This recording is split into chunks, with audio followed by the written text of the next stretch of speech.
안녕하세요. 반갑습니다. 제가 작년부터 여러분한테 계속 채권 투자하십시오 이런 말씀을 드렸었습니다. 채권 투자하라고 말씀드렸던 거는 금리가 떨어진다. 금리가 떨어지면 채권 가격은 오르게 되는 것이죠. 근데 우리가 흔히들 주식 투자를 많이 하는데요. 채권 투자는 거의 안 해보셨기 때문에 채권 투자는 굉장히 어렵다. 그리고 왜 금리가 떨어지면 채권 가격이 올라가는지 이런 관계도 조금은 이해하기 쉽지 않습니다. 그래서 많은 분들이 채권에 대해서 강의를 한번 해달라 이런 요청이 들어가지고요. 이런 시간을 마련했습니다. 그래서 채권에 대해서는 여러분이 좀 공부 좀 하셔야 되는데요. 아마 제 강의 가지고는 전부 이해하기는 힘드실 거예요. 그래서 SK 최석원 대표가 오랫동안 채권 공부를 하시는 분이거든요. 나의 첫 채권 투자 교과서. 그래서 이 책을 제가 많이 참조해가지고 강의를 할 겁니다. 저자 동의를 얻었고요. 그 다음에 채권을 하려면 꼭 금리를 공부해야 되죠. 제 책 소개해서 죄송합니다만은 금리 환율 알고 갑시다. 여기서 금리를 결정하는 요인들 자세하게 설명했으니까요. 두 권을 중심으로 살펴보도록 하겠습니다. 여러분 채권 투자 왜 해야 하다는가? 우리 이쁜 학생들, 우리 여학생, 남학생 여기 모였는데 채권 투자 안 해보셨죠? 네, 하려고요. 근데 우리가 금융자산을 가지면 뭐에 투자합니까? 우선 은행에다 예금을 하죠. 두 번째, 보험연금을 들고요. 그 다음에 주식에 투자하고 채권에 투자합니다. 그래서 이건 한국의 우리 개인들이 금융자산을 어디에 투자하는가 제가 그린 그림인데요. 빨간 선이 채권 투자예요. 굉장히 작게 나타나있죠. 우리 전체 금융자산 중에서 채권 비중이 3%밖에 안 된다는 겁니다. 이거는 제가 늘 말씀드리면서 너무 낮다. 채권 투자를 좀 늘려야 된다. 은행 예금이 47% 정도 되거든요. 저는 은행 예금 들려면 차라리 채권 사시는 게 낫다. 이런 말씀을 드리면서 채권 비중이 제일 낮다는 겁니다. 그러면 채권 투자를 왜 우리가 해야 하느냐? 우리가 주식만 투자할 수 있죠. 근데 주식은 변동성이라는 게 굉장히 심합니다. 그런데 채권을 넣어놓으면요, 수익률을 안정적으로 관리를 할 수 있잖아요. 우리가 금융자산 투자할 때 꼭 포트폴리오를 구성해야 됩니다. 주식만 투자해서는 안 되고, 채권만 해서는 안 되고, 은행예금만 넣어서는 안 되죠. 경기 국면에 따라가지고 이 세 자산을 적절하게 조절해야지 우리 포트폴리오를 안정적으로 구성하고, 안정적으로 수익을 얻을 수가 있다는 것입니다. 주식을 사면요, 그 회사가 망하면은 완전히 다 손해봅니다. 그런데 특히 국채라는 것은 우리 정부가 발행하는 채권인데요. 그 만기가 되면은 원금은 주어지거든요. 저는 나이가 들수록 원금을 지키는 게 제일 중요하다. 특히 국채 같은 거 사면은 원금은 보장할 수가 있고요. 그 다음에 중간중간 이자를 받을 수가 있습니다. 그래서 채권은 고정 수입을 얻을 수 있다. 제가 그런 표현을 넣어놨는데요. 채권은 영어로 fixed income 이런 식으로 표현하거든요. 채권을 사면 우리가 고정 수입을 얻을 수 있다. 원금을 지키면서 일정한 고정 수입을 얻을 수 있다. 이런 의미에서 우리가 채권을 투자해야 되고요. 그 다음에 채권 투자를 제가 꼭 하라고 하는 것은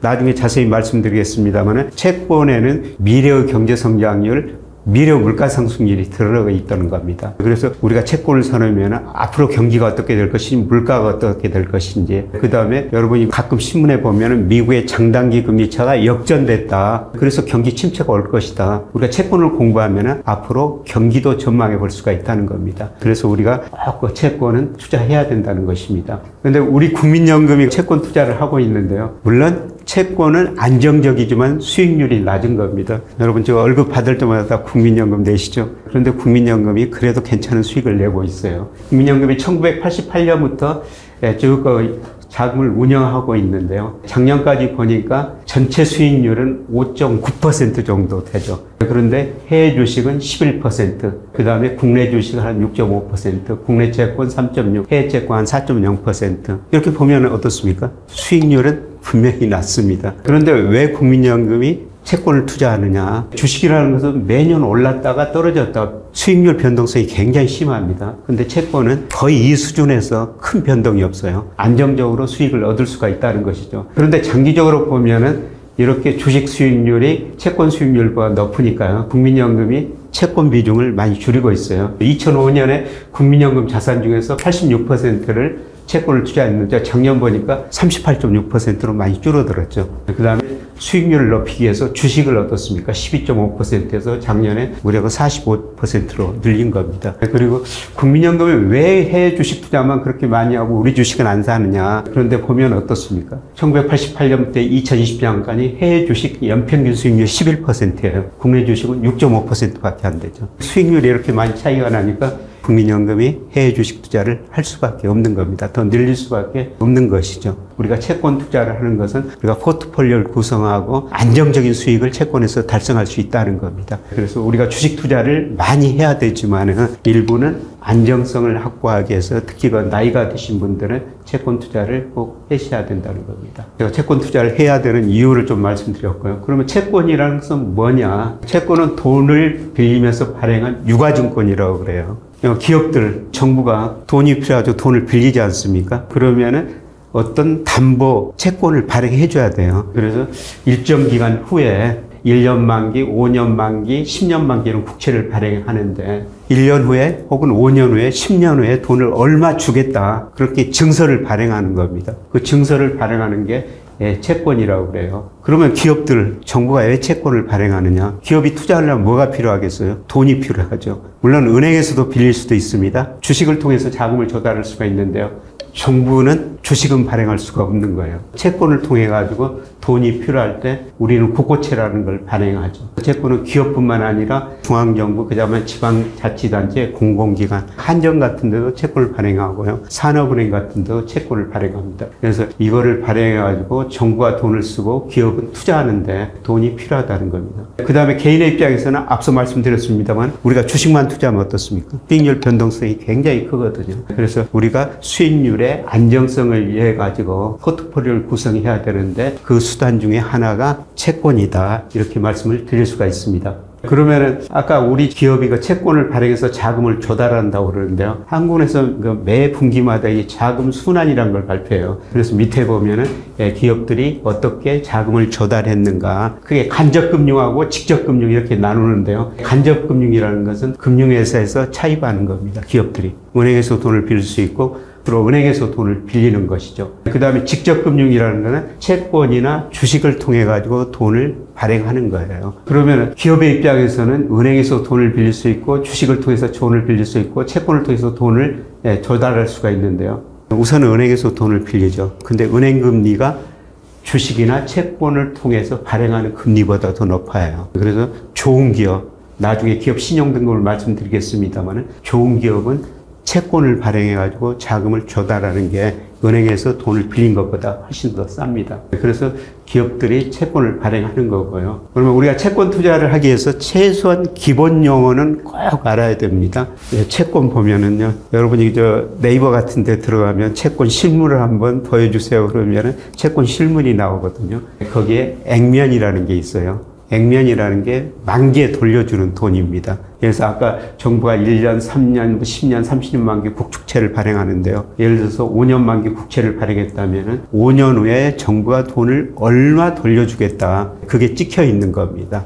최소 단위가 1만 원이에요. 만 원 단위로 이제 발행을 한다는 겁니다. 그 다음에 만기라고 있어요. 정부가 돈을 빌릴 때 국채를 발행할 때 1년에 원금을 주겠다, 2년에 주겠다, 3년에 주겠다 이렇게 만기를 정해줍니다. 그리고 기업들도 발행하는 걸 회사채라고 그러는데요. 보통 3년 만기가 많습니다. 기업들이 이제 돈을 3년 동안 빌려 쓰고 3년 후에 돈을 돌려주겠다. 그래서 얼마를 발행하는데 몇 년 후에 돌려주겠다. 이게 이제 만기라고 그럽니다. 그 다음에 표면 이율인데요. 돈을 빌려면 어때야 되겠습니까? 이자를 줘야 되겠죠. 기업들이 돈을 빌기 위해서 회사채를 발행하고 정부는 돈을 쓰기 위해서 국채를 발행하는데요. 원금만 주면 누가 그거를 사겠습니까? 그래서 이자를 줘야지 우리가 회사채도 사고 국채도 사죠. 그래서 만기에 지급해야 될 이자를 표면 이율이라고 그래요. 만기에 지급하는 이율입니다. 그 다음에 이자를 지급하는데요. 이자 지급 방식이 여러 개 있어요. 이표채라고 그러는데요. 이자 지급 주기를 정해줍니다. 만기에 얼마 주겠다 혹은 뭐 3개월에 얼마 주겠다, 6개월 단위로 얼마 주겠다. 이자를 이렇게 채권 발행할 때 다 정해주는 거거든요. 그 다음에 할인채라는 것은 일부 공공기관이 발행하는데 이거는 이자를 미리서 계산해 버립니다. 그냥 이자를 먼저 주는 거예요. 이자를 먼저 주고 만기에 원금만 주는 겁니다. 그래서 투자자들이 지금 이자가 필요하다면은 할인채를 사는 게 되는 거죠. 이자를 미리서 줘버리니까. 그 다음에 복리채. 이자가 뭐 3개월, 6개월 단위로 준다고 약속했는데 실제로 지급 안 하고 그 돈을 다시 그 회사들이 운용해가지고 이제 복리로 나중에 한 번에 주는 거를 복리채라고 그래요. 근데 복리채는 거의 발행이 안 됩니다. 그리고 이표채, 할인채인데요.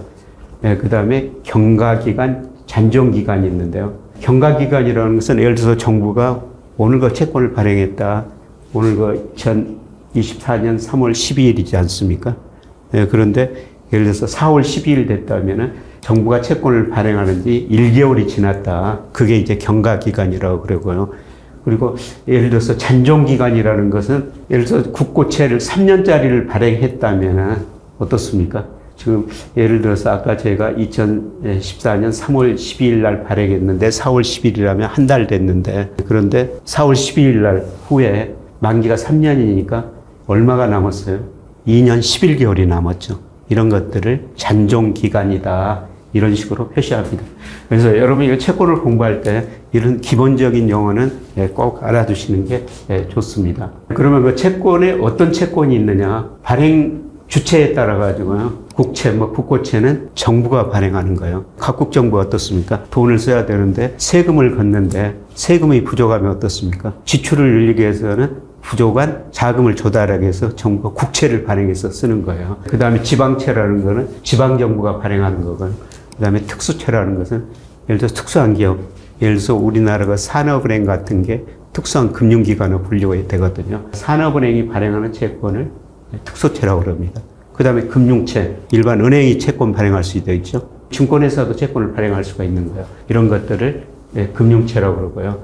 그 다음에 일반 회사들이 발행하는 것을 회사채라고 그럽니다. 이런 정부나 기업들이 채권을 발행하는 이유는 뭐라고요? 돈이 필요해서 정부가 돈을 쓰기 위해서 기업은 운용자금이나 투자자금을 마련하기 위해서 회사채를 발행하는 겁니다. 그 다음에 현금 흐름이라고 그러는데요. 원리금 일시상환 채권이라는 게 있어요.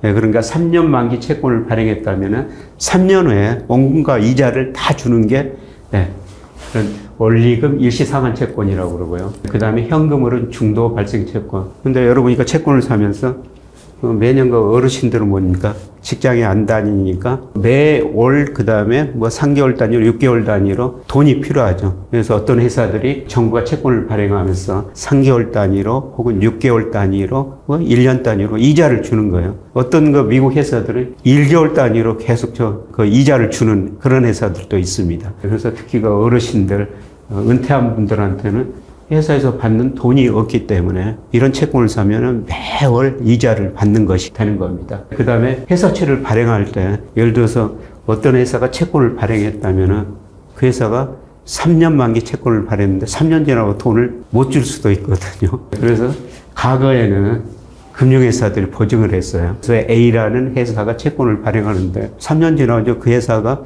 돈을 못 줄 수도 있죠. 회사가 어려워져가지고. 그러면은 그거를 보증한 은행이 내줘야 했어요. 그래서 과거에는 보증채를 발행했는데요.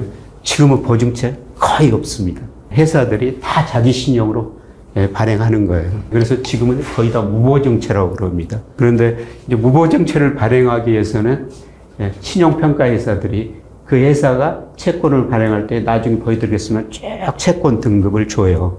트리플 A, AA, BBB 이런 등급을 주거든요. 그 등급에 따라 수익률이 달라지는 거예요. 보통 우리가 회사채 수익률이 3.5%, 3.7%다 그러는데요. 그게 등급이 AA-입니다. 그런데 등급이 낮은 거 BB- 등급, 지금 수익률이 10%입니다. 그 의미는 뭐죠? 신용이 좋은 회사들은 이자를 싸게 주고 돈을 빌리는 거예요. 근데 신용이 나쁜 회사들은 어떻습니까? 굉장히 비싼 돈을 주고 빌려야 된다는 겁니다. 그래서 어떤 회사가 신용 등급이 AA면요. 지금 3.5% 회사채를 3.5% 금리 주고 돈을 빌릴 수가 있는데요. 신용 등급이 BBB-면은 10%라는 돈을 주고 채권을 발행해야 돼요. 왜 그렇습니까? 신용이 낮은 회사들은 나중에 돈을 못 갚을 수가 있죠. 그래서 지금은 보증채는 없고 거의 다 무보증채로 발행하는데요.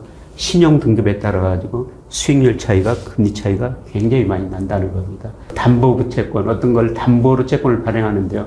이런 것도 거의 없어요. 지금은 거의 다 무보증 채권이다. 이렇게 볼 수가 있습니다. 그 다음에 신용 상환 기간 해가지고 단기채, 중기채, 장기채 이런 식으로 분리가 되는데요.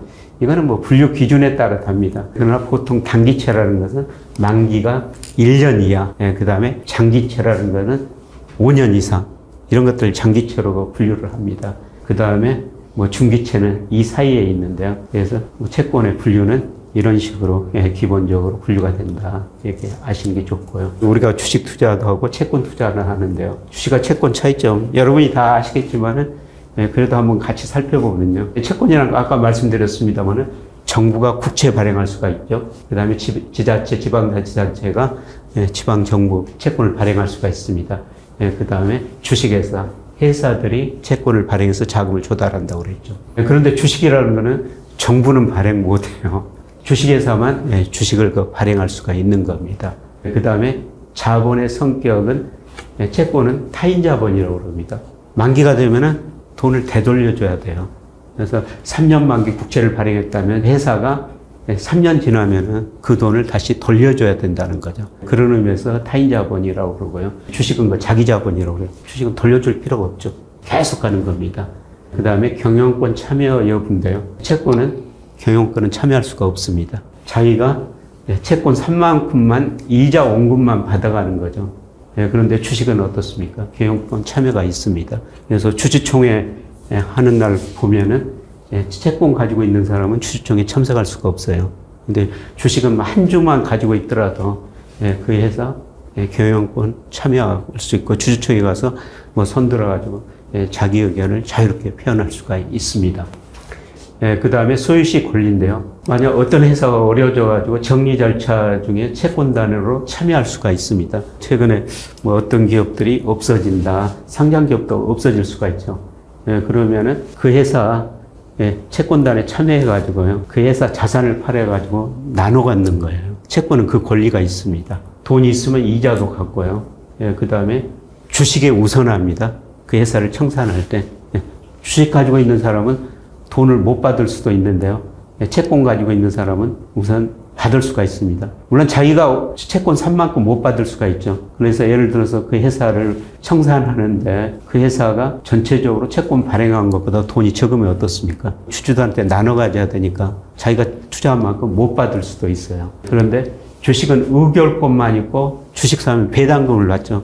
우리가 주식 사면은 요새 그 분기 배당도 있고 보통 그 연배당인데요. 배당금을 받을 수 있습니다만은 그 회사가 예를 들어서 없어진다. 그러면은 채권을 가지고 있는 사람한테 먼저 주고요. 주식을 가지고 있는 사람한테는 나중에 줍니다. 주식을 가지고 있을 때 그 회사가 망하면 어떤다는 겁니까? 아무것도 못 받을 수도 있다는 겁니다. 채권을 가지고 있는 사람한테 먼저 줘버리니까요. 남으면 이제 주식을 가지고 있는 사람한테 주는데 어떤 회사가 청산해가지고 채권을 가지고 있는 사람한테 다 주고 부족하면은 주식을 가지고 있는 사람은 하나도 못 받을 수가 있다.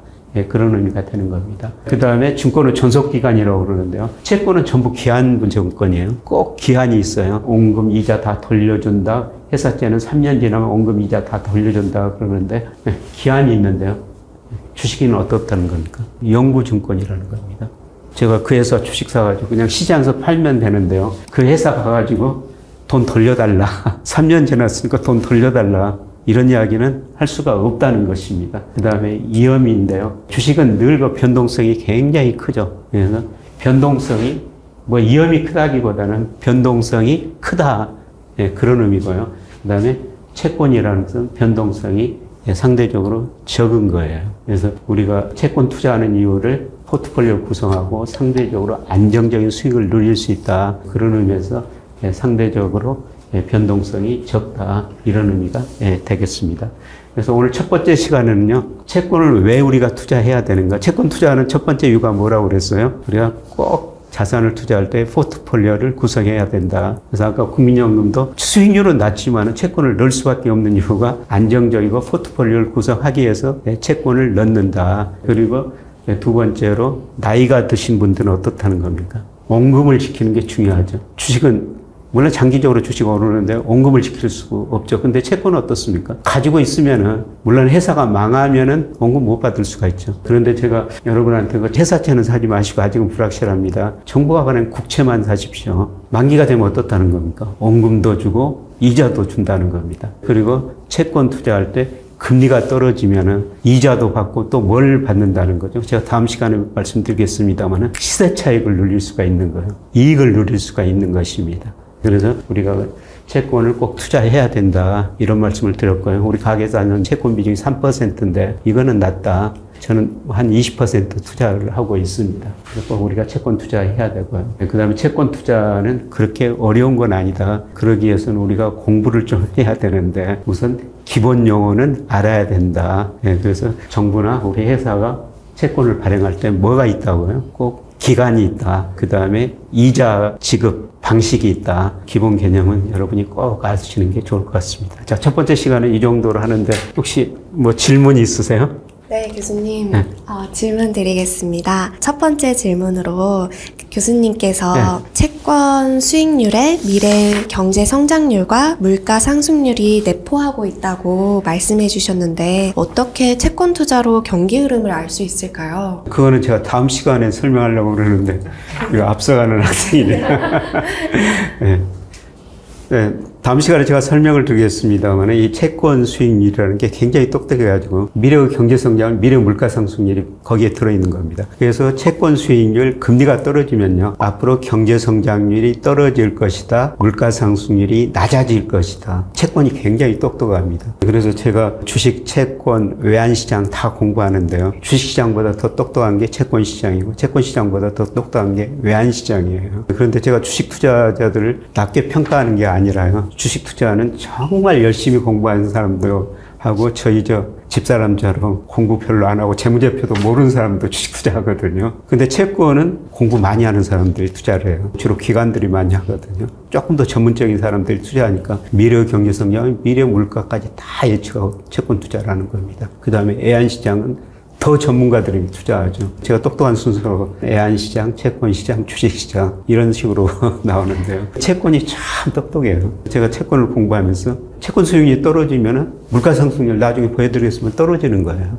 경제 성장을 낮아지는 거예요. 미국 같은 데도 우리나라 같은 데도 이 장단기 금리 쳐가지고 경기에 선행하는 경기 선행지수 예측하고 미래 경제 성장을 물가 상승률도 다 예측할 수가 있습니다. 그래서 제가 다음 시간에 좀 더 자세히 설명을 드릴게요. 또 우리 이쁜 학생 마이크 잡았네요. 이자 지급 방식이 다양하던데 그 이유가 있을까요? 이자 지급 방식이 다양한 것은 수요자를 위한 것입니다. 그래서 아까 제가 말씀을 드렸습니다만 우리 학생 아버님 지금 직장에 다니시죠. 근데 나중에 은퇴하시면은 월급이라는 게 없거든요. 근데 매월 쓸 돈이 있어야 되지 않습니까? 근데 채권을 통해 가지고 이자를 1년에 한 번만 받으면요. 1년에 한 번 받은 거 가지고 좀 나눠서 써야 돼요. 그런데 뭐 예를 들어서 우리 정부가 발행할 때 국채를 발행할 때는 6개월 그 다음에 어떤 회사는 3개월마다 이자를 주고요. 좀 미국 어떤 회사들은 1개월마다 이자를 줍니다. 그러면 채권을 사면 어떻습니까? 매월 월급을 받는 것처럼 우리 현금 흐름이 생기는 것이죠. 그래서 아마 기업체들 정부가 채권을 발행할 때 이런 수요자를 고려해가지고 그런 식으로 이자 지급 방식을 다양화하는 것 같습니다.